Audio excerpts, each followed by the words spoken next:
Hey guys, today we're doing a foundation first impressions on this brand new Beautyblender Bounce Liquid Whip Longwear Foundation. There is a lot of shade being thrown at this foundation shade range. There aren't a lot of options for people with deep skin, and you can definitely see that the bulk of the shades are really catered towards that light to medium type of skin. I'm glad that there is actually some deep shades to choose from, even if it is just a couple, because there are tons of foundations and brands out there that literally don't even go that dark, but it's just not good enough. It's an unfair shade range. That's how I see it. You know, there's a ton of options for like a certain color of person, and there are literally 4 options for if you have a deeper skin. Like, it's not fair. So all that aside, I still am going to review this foundation because I can find a somewhat okay shade for me.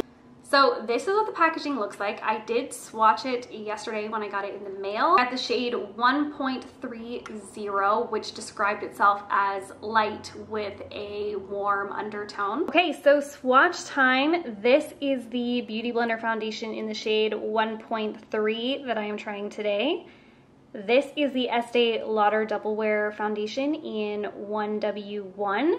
This is the NARS Natural Radiant Longwear Foundation in the shade Gobi. And this one here is the IT Cosmetics CC Cream in the shade Fair. I think it's going to be slightly too dark and slightly too peachy orange for me, but I think I can make it work. But yeah, the packaging is great. It does have like a lock mechanism on the back, so you don't have to worry about this spilling in your bag, especially if you're traveling. And it is cool that it kind of has like a little mini surface here, so when you pump the product out, it can just kind of sit on the top, and it really eliminates the need for pumping foundation on the back of your hand or using something else to put it on. But I have to say, from pumping it literally once, there's just already dried up foundation like in that hole that like I'm just afraid is gonna get really built up, and then this is gonna become harder and harder and like stickier to press down the pump. So that does worry me a little bit. Okay, so this is what happens when you pump it. Kind of just chills there. And one part of me feels like I'm doing this foundation a disservice if I don't use the actual Beautyblender, but mine is like hanging on by a thread. It's on its last leg of life, and I just feel like the Real Technique sponge is cheaper and just as good, so that's what I'm gonna use today. Again, this was the shade 1.30. It doesn't smell like anything. While I pounce this in, let's just look at Sephora's description. It says it is full coverage, good for all skin types, with a weightless matte finish that wears for up to 24 hours. It has some claims that says it never looks cakey or fake, never chalky, smooth, silky formula. And I paid $52 for this foundation. That is, of course, in Canadian dollars. So I have it on this side of my face, obviously nothing on this side. I use the full pump on this side of my face, and I still feel like it's not really full coverage. It's probably about a medium coverage. I can still see like breakouts and like dark circles. I did put it under my eyes, and just scarring and things. This side I have more spots to cover up. I'm wondering if I should try a brush with this, but like, what if it's plot twist, it works better with a brush? I'm actually going to switch to the sponge because the brush really made my texture stand out. Oh, hello. I'm filming. I love you, bye. It does look really nice though. I don't really care that it's not super full coverage, just because, you know, my skin isn't that bad. It looks very skin-like, and it's definitely setting down. Like, it feels very soft on my skin. It also feels pretty lightweight. I think in terms of color, I can definitely get away with this shade. It's about a half shade too dark and just slightly too like orangey. Definitely not doing anything for my pores. My skin kind of just looks the same as it did before. It just looks more even in terms of color. I just kind of have like a little bit left over here, so I'm just going to put that over my scars just to see if it'll build up at all. Yeah, I mean, it might have built up a little bit. Okay, so I'm gonna be wearing this foundation for the rest of the day. As you guys know, I have oily skin, and I can't remember if I mentioned this before, but I actually did not wear a primer with this.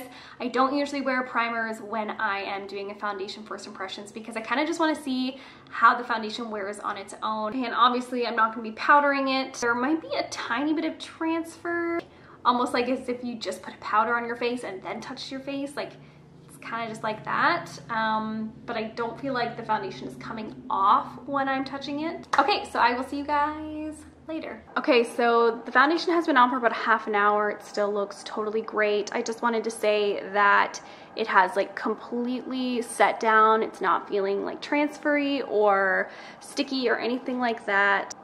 We'll see if it sinks in worse into that line later, I guess. So I guess so far so good, and I will check back in with you guys later on to see how it held up on my oily skin, and it is hot today. I have officially been wearing this foundation for almost 8 hours.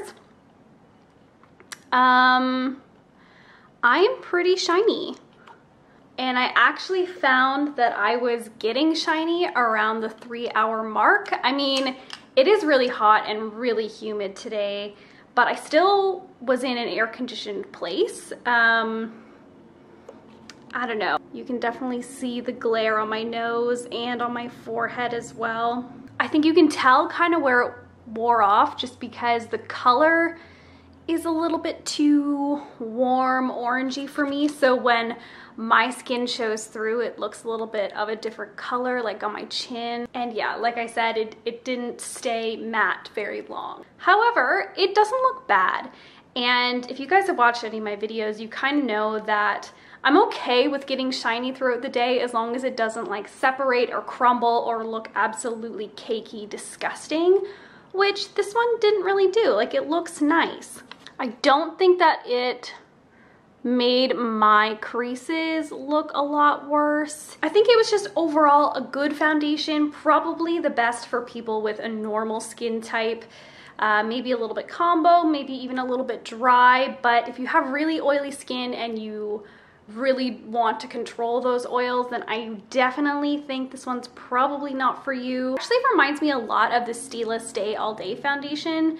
However, that one I find does keep me matte longer. Another one it reminds me of from the drugstore is the Covergirl, the new Covergirl matte foundation. This one kind of reminds me of that as well, except for, again, even that Covergirl one lasts a bit longer without me getting shiny. So my overall thoughts, you know, it makes my skin look really good, especially when I first applied it. Like, it was very smooth.